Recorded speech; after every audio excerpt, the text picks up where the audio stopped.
Thank you, Mitch. We have a few questions here. This is for Dr. Scolay. We were a little bleary-eyed at 8:30, listening to what you said you had learned when you were bleary-eyed at 4:30. So let's make sure I want to make sure we heard it correctly.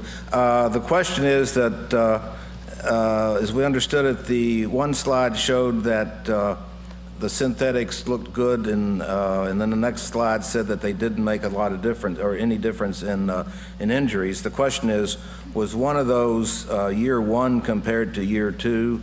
And the other question is, of course, are we interpreting what you said correctly, and what you feel about that?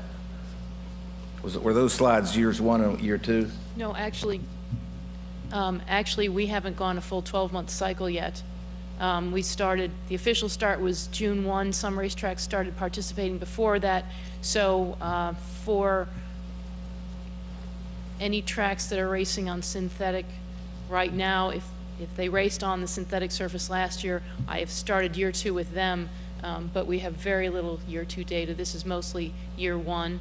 And yes, I mean, I was floored when I put the new numbers together that there was virtually no change across the board. I think that, I mean, we need to ask if there's seasonal variation. You know, Mick talked about moisture and temperature, and the snapshot that I showed with the first slide was a fairly small window on time, even though it represented a lot of starts, you know, several months late summer. And so this suggests to me that the surface can be much safer, but that we have a lot of learning to do in order to maintain that consistency in safety. The next question is very related. I mean, we understand that you're not going to identify each individual tracks, but the question is, do you think that that phenomenon was because you had composite information of racetracks? Did you find some synthetic tracks safer than others, without naming which ones? I would say both. Across the dirt and the synthetic surfaces, there was a fairly broad range. And again, I think particularly with the synthetic surfaces, there are some tracks that have had the benefit of this being their second year with it, whereas some tracks were, you know, it was new territory for them, and so we're all going to get better. Okay, thank you. This is for Dr. Peterson. How much does the presence of water affect temperature when measuring synthetic track performance? When I do it on the track, obviously they're coupled. If you're familiar with a swamp cooler, I mean, it functions because the evaporation of water is a phase change, the technical term, and so that removes a huge amount of heat. And uncoupling these two effects on the surface is quite difficult, and that's why we've had to go back to the laboratory tests, because we were drawing certain conclusions from tests on a track where there was it was moist in the morning, it would dry out over the day, the temperature would rise. You couldn't tell whether it was moisture that was actually controlling the performance or temperature. What we're seeing in the lab is that both of them are significant, and for some of the track materials, moisture actually becomes very significant. But that's those two levels of moisture that I was showing there were both held at a constant 70 degrees C during the test. So those were held at a constant temperature. Okay, another question is, will shoe type be reported on the standardized injury form? We'd initially tried to collect shoe data and just weren't getting much information at all. The other problem with, even if we were able to collect it, we don't have a control population because we don't have the information, shoeing information on the non-injured horses. So although it's an interesting question, I think it's something that needs to be asked locally or regionally as opposed to this project. We just weren't, that was some information that initially I asked for and it just wasn't coming in. Okay, thank you. Another question is, why was it not recommended to eliminate front shoe toe grabs altogether rather than putting the 4 millimeter limit on it? Does John or Mitch want to take that? I think that there was research that Sue Stover did that related to the 4 millimeter. I mean, I think probably just getting rid of them altogether is going to happen, but if we could better demonstrate that over 4 millimeters created a problem. Definitely seemed to be a relationship between I said that there definitely seemed to be there definitely seemed to be a relationship in the research of height of toe grab and the extent of injury, which was pretty direct correlation between the higher the toe grab is, the greater chance of and risk of injury there is.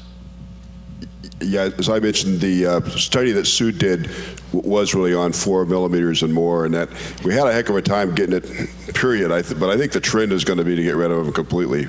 I can't see where they're really doing much good. Here's a question that I bet it was asked by a jockey. Have you done any research on the potential for toe grabs locking and causing a horse to fall down when heels are clipped? I know that we talked about that as something that intuitively you would think that's a problem, but is anyone aware of whether it was done anything scientifically? If Dr. Stover, she'll be on later, if she might want to comment on that. But John, do you have anything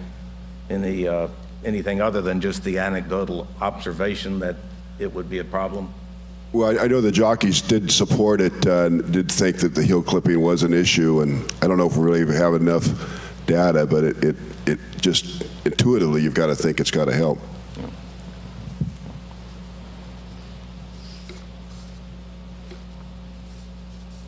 Oh, here's a question. Would it, on durability stats, would it help to separate starts into each 2-year-old crop, 3-year-old crop, 4-year-old crop? Part of the slicing and dicing statistically was to take out the 2-year-olds and 3-year-olds. We're trying to determine just what crops, how many crops you need to look at to not skew the information.